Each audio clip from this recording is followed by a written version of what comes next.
There are more headlines today about former President Donald Trump and his potential mishandling of White House records, including questions about whether the former president broke federal law.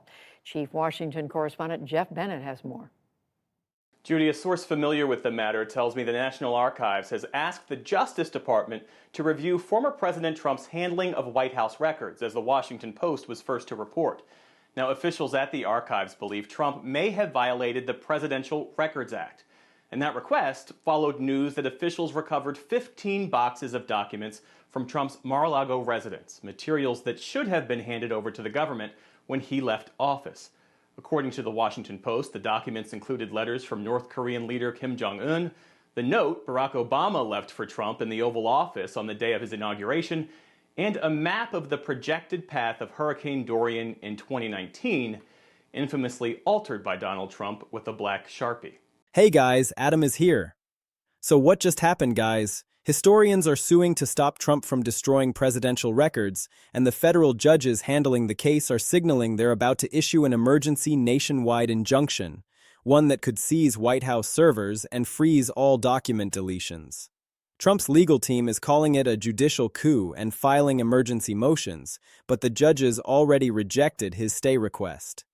And the news first reported by the New York Times, adding another level of concern that the National Archives discovered what it believed was classified information in documents Trump had taken with him from the White House as he left office. Add to all of that new reporting from the New York Times' Maggie Haberman that when President Trump was in office, staff in the White House residence periodically discovered wads of printed paper clogging a toilet and believed the president had flushed pieces of paper. The former president released a statement today calling it a fake story, and it's not clear what the DOJ will do, if anything, to investigate. There's a 70% chance that by tomorrow, Trump loses the ability to delete a single record, meaning everything. The Iran threats, the Epstein connections, the unauthorized wars, all of it gets preserved whether he likes it or not. The timing is critical. The lawsuit was filed just days ago, and already the judges have scheduled an injunction hearing for tomorrow. That is lightning fast. The Justice Department now says a key law governing presidential records is unconstitutional and that President Trump does not have to follow it. In a new legal opinion, the department's Office of Legal Counsel ruled the Presidential Records Act goes too far, saying Congress cannot force the president to preserve and turn over records to the National Archives. The law has been in place since the 1970s, requiring presidents to treat official records as government property, not personal. The opinion, first reported by Axios, says the law gives Congress too much power over the presidency. Assistant Attorney General T. Elliott Geiser writing, the act establishes a permanent and burdensome regime of congressional regulation of the presidency, untethered from any valid and identifiable legislative purpose. For these reasons, the PRA is unconstitutional, and the president need not further comply with its dictates. Courts usually take weeks or months to schedule hearings. This is happening in days. That tells you the judges see urgency. They see irreparable harm. They see that if they do not act fast, evidence will be destroyed, records will disappear, accountability will be impossible. So they are moving at breakneck speed. Trump's team is scrambling.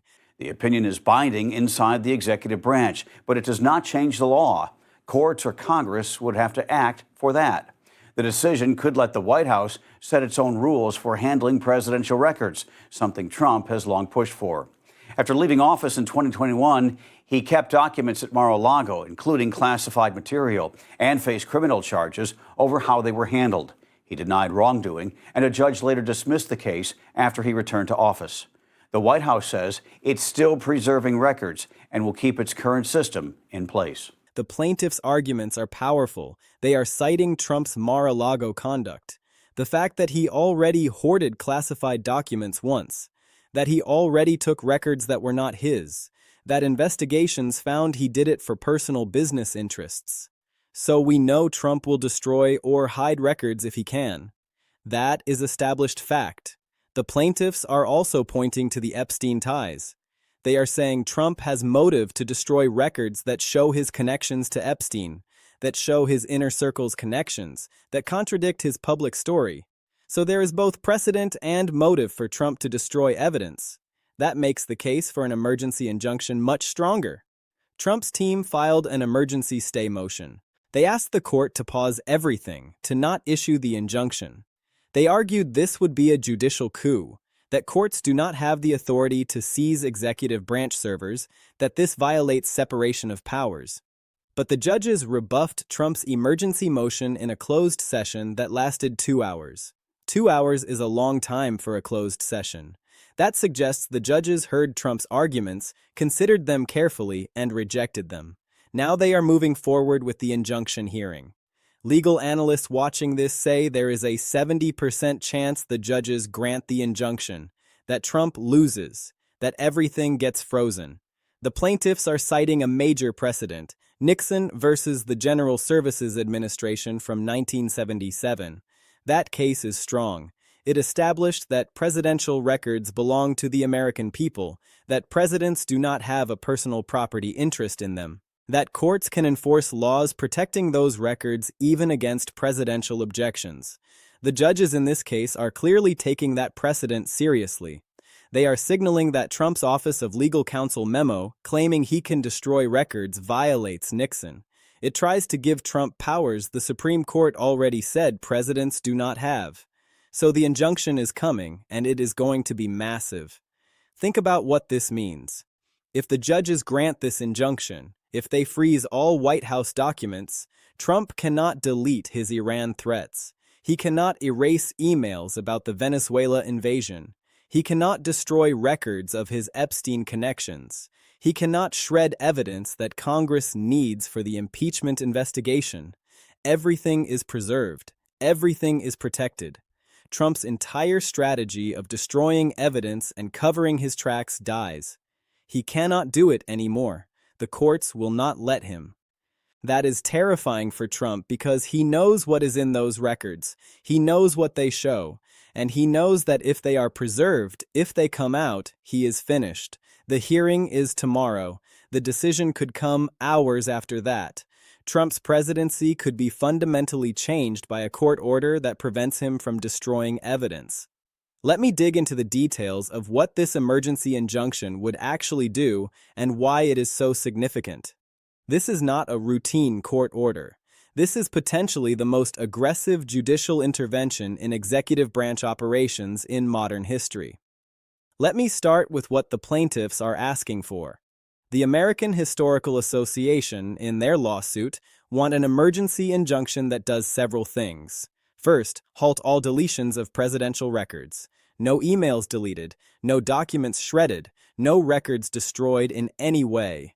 Everything that exists right now must be preserved. Second, they want the court to order preservation of digital records specifically. In the modern era, most records are digital. Emails, text messages, documents stored on servers. Those are easy to delete. You just hit a button and they are gone. The plaintiffs want the court to order that those digital systems be protected. Third, and this is the most aggressive part, they want the court to potentially seize White House servers or put them under judicial oversight. That would make sure Trump's team cannot just ignore the order and delete things anyway. The legal basis for this is strong. The Presidential Records Act is clear. Records created during the presidency belong to the American people. They must be preserved. They must be turned over to the National Archives. The president cannot just decide to destroy them. That is what the law says. But Trump's Office of Legal Counsel memo claims the law does not really apply. That presidents have discretion. That they can destroy records as personal property. The plaintiffs are saying that is illegal, that it violates the act, that it violates Nixon. They are asking the court to enforce the law to stop Trump from violating it. The judges are signaling they agree. Now let me talk about the hearing schedule for tomorrow. What happens at that hearing is critical. The plaintiffs will present their case. They will argue that irreparable harm is happening right now, that Trump is destroying records as we speak, that without an injunction, evidence will be lost forever. They will present evidence to support that.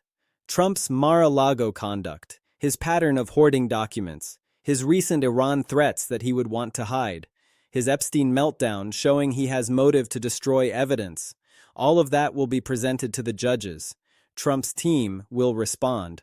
They will argue that courts do not have authority to interfere with executive branch record keeping, that this is a separation of powers issue, that granting this injunction would be unprecedented judicial overreach. Then the judges will decide. Based on the signals so far, the judges are leaning toward granting it. How do we know? Because they already rejected Trump's emergency stay motion. That motion was Trump's attempt to stop this process before it even got to a hearing. To say, no, we are not doing this. This is too aggressive. Courts cannot do this. But the judges heard that argument in a 2-hour closed session and said, no, we are moving forward. That tells you they think the plaintiffs have a case. They think an injunction might be appropriate. When legal analysts say there is a 70% chance of it being granted, that is based on these signals, on the judges' actions so far, on the strength of the legal arguments, and on the precedents. Nixon is really important here. That case dealt with Nixon trying to control his records after resigning. The Supreme Court said no. Presidential records belong to the people. Congress can pass laws protecting them. Courts can enforce those laws. That was a unanimous decision, a strong precedent. The plaintiffs are arguing that the same logic applies here. Trump cannot override the Presidential Records Act by claiming personal ownership. The Supreme Court already rejected that argument. Trump's Office of Legal Counsel memo is unconstitutional. The court should strike it down and issue an injunction to prevent Trump from acting on it. Now let me talk about what happens if the injunction is granted. This would be massive. First, no more deletions. Trump and his team will be prohibited from deleting any records. If they violate that order, they are in contempt of court. They could be fined. They could be jailed. The stakes will be high. Second, potential seizure of servers. If the judges believe Trump's team might ignore the order, they could order that White House servers be put under third-party control, maybe a special master, maybe the National Archives, someone independent who makes sure records are not deleted. Third, full preservation for the impeachment investigation. Congress is investigating Trump right now. They need records. If those records are preserved under court order, Trump cannot hide them. Congress can subpoena them. Trump cannot claim executive privilege or destroy them. They are protected. This connects directly to the Epstein situation. The resurfaced Epstein files are showing Trump's inner circle connections. There are probably more records that have not been released yet.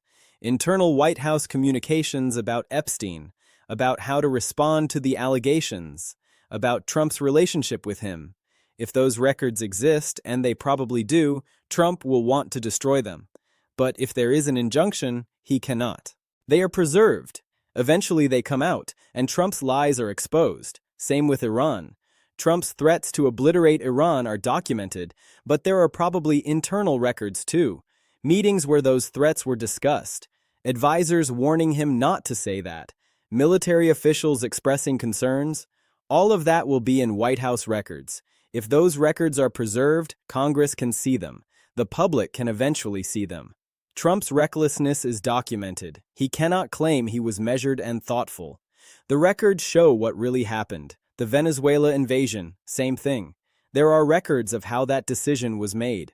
Who advised Trump? What intelligence was presented? Whether legal concerns were raised and ignored. All of that is in White House documents. If Trump could destroy them, the full story never comes out. But if they are preserved under court order, accountability is possible. Congress can investigate. Prosecutors can review. History can judge. Trump's team calling this a judicial coup is revealing. What they are really saying is that courts should not be able to enforce the law against the president, that Trump should be above the law, that he should be able to destroy evidence even though the Presidential Records Act says he cannot. That is not how democracy works. In a democracy, everyone is subject to the law, even the president. If the president violates the law, courts can stop him. That is not a coup. That is the rule of law. That is the whole point of having an independent judiciary. But Trump does not see it that way. He sees any constraint on his power as illegitimate, as an attack, as a coup. That mentality is authoritarian. That is the mentality of someone who thinks they should be able to do whatever they want without accountability. The judges are pushing back on that. They are saying, no, you are subject to the law like everyone else, and we are going to enforce it. The political implications are enormous. If this injunction is granted, if Trump loses the power to destroy records, Republicans are going to have to defend it. They will have to explain why Trump should be allowed to destroy evidence. That is a losing argument. Most Americans think records should be preserved. Most Americans think presidents should be accountable. Republicans defending Trump on this will get hammered. With midterms coming, with impeachment ongoing, with multiple crises converging, this injunction could be the final straw, the thing that breaks Trump's remaining support, that convinces enough Republicans to turn on him, that leads to his removal. Internationally, this sends a message that even the American president is subject to law, that courts can check executive power, that evidence cannot just be destroyed. In a world where authoritarianism is rising, where leaders in other countries are consolidating power and avoiding accountability, this matters. It shows that democracy can work. That rule of law can be enforced even against the most powerful person in the country. Let me bring this all together and talk about what this potential injunction really means for Trump and for American democracy. This is a pivotal moment. A moment where courts have to decide whether they are going to enforce the law against a president who is trying to destroy evidence. Let me break down the key takeaways that matter most. This injunction would strip Trump of his ability to cover up his crimes. That is what this is really about. Trump wants to destroy records so that his Iran threats, his Epstein connections, his Venezuela decisions, all of it can disappear. No evidence, no accountability. But if the court grants this injunction, that strategy fails. Everything is preserved. Everything can be investigated. Everything can be used in impeachment proceedings or criminal trials. Trump cannot hide. That is terrifying for him because he knows what he has done. He knows what the records show, and he knows that if they are preserved, he is finished. The speed of this case shows how seriously judges are taking it. Filed days ago. Hearing tomorrow. That is incredibly fast. Courts do not move that fast unless they see genuine emergency, unless they believe harm is happening right now. The judges clearly believe that. They believe Trump is destroying records as we speak, that without immediate intervention, critical evidence will be lost. So they are acting fast. That should terrify Trump because it means the judges are not going to give him time to keep destroying documents. They are going to shut it down immediately. Trump's judicial coup rhetoric is backfiring. When you accuse judges of staging a coup for enforcing the law, you look guilty. You look like you have something to hide. You look like you are afraid of accountability. That is exactly how Trump looks right now. He is not arguing that the Presidential Records Act does not apply to these documents. He is arguing that courts should not enforce it, that he should be above the law. That is not a winning argument. It makes him look authoritarian. It makes him look desperate. It undermines whatever sympathy he might have had from moderates or independents. This connects to impeachment in a critical way. Congress is investigating Trump right now over Iran threats, over unauthorized wars, over potential war crimes. They need records to make their case. If Trump can destroy those records, impeachment becomes much harder. But if there is an injunction preserving everything, Congress can get what they need. They can subpoena documents. They can see what Trump knew and when. They can prove abuse of power. This injunction is not just about historical preservation. It is about whether impeachment can succeed, whether Trump can be held accountable right now. That is why Trump is fighting so hard against it. The Epstein angle adds public pressure. People understand Epstein. They understand why Trump will want to destroy records of his connections. They understand why those records need to be preserved. The historians can argue about abstract presidential records, but when they bring up Epstein, when they say Trump wants to destroy evidence of his ties to a sex trafficker, that resonates with the public. That creates political pressure on judges to act. That makes it harder for Trump to win because nobody wants to be the judge who let Trump destroy Epstein evidence. And this is maybe the most important point. This case is about whether the rule of law survives. If Trump can destroy records in violation of the Presidential Records Act, if he can issue memos saying laws do not apply to him, if courts cannot enforce those laws, then we do not have rule of law anymore. We have rule by Trump. We have one person who is above the law, who can do whatever they want. That is not democracy. That is autocracy. The judges deciding this case are not just deciding about documents. They are deciding about whether America is still a nation of laws. Based on their actions so far, they seem to understand that. They seem ready to enforce the law, even against a president who claims he is above it. Here is what really strikes me about this moment. Trump has created every single one of these crises himself. The Iran threats, his choice. The Epstein connections and lies, his choice. The attempt to destroy records, his choice. None of this had to happen. Trump could have governed lawfully. He could have preserved records. He could have been transparent. But he chose chaos. He chose cover-up.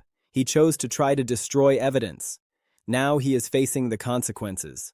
An emergency injunction, a possible total document freeze, loss of power to hide his crimes. All because he could not control himself, could not govern responsibly, could not resist the urge to cover up. Where does this go from here? The hearing is tomorrow. The judges will hear arguments. They will probably issue a ruling quickly, maybe the same day or the next day. If they grant the injunction, everything changes. Trump cannot delete anything. White House servers might be seized. Records are protected. Trump's cover-up strategy collapses. If they deny it, if Trump wins, then the destruction continues. Evidence disappears. Accountability becomes much harder. But based on everything we know, the signals from the judges, the strength of the legal arguments, the precedents, it looks like the injunction is coming. It looks like Trump is about to lose. When that happens, the floodgates open. Congress gets access to preserved records. Prosecutors can review them. Historians can study them. The truth comes out about Iran, about Epstein, about Venezuela, about all of it. Trump cannot stop it because the courts have spoken. The law has been enforced. Even the president has to comply. Politically, this is devastating. Republicans are already struggling to defend Trump on multiple fronts. Now they have to defend his attempt to destroy evidence. They have to explain why he should be able to violate the Presidential Records Act. That is impossible because voters understand this. They understand that destroying evidence is what guilty people do, that preserving records is what the law requires. Republicans defending Trump here are toast. They are going to get destroyed in the midterms. Trump's presidency, already hanging by a thread with impeachment and 25th Amendment calls, might not survive. Because if even judges appointed by Republicans are ruling against him, if even the courts are saying he is violating the law, how can Republicans keep defending him? At some point, the answer is they cannot. When that point comes, Trump is done. Trump's team is reeling as federal judges gear up for an emergency injunction that threatens a total document freeze. That is the story. But the deeper meaning is about accountability, about whether Trump can destroy evidence and escape justice, about whether courts will enforce the law. It looks like the answer is yes. The courts are going to act. The injunction is coming. Trump's cover-up is about to fail. That is the really big news here. Not just that there is a lawsuit, but that Trump is about to lose it. When he does, everything he has tried to hide becomes evidence.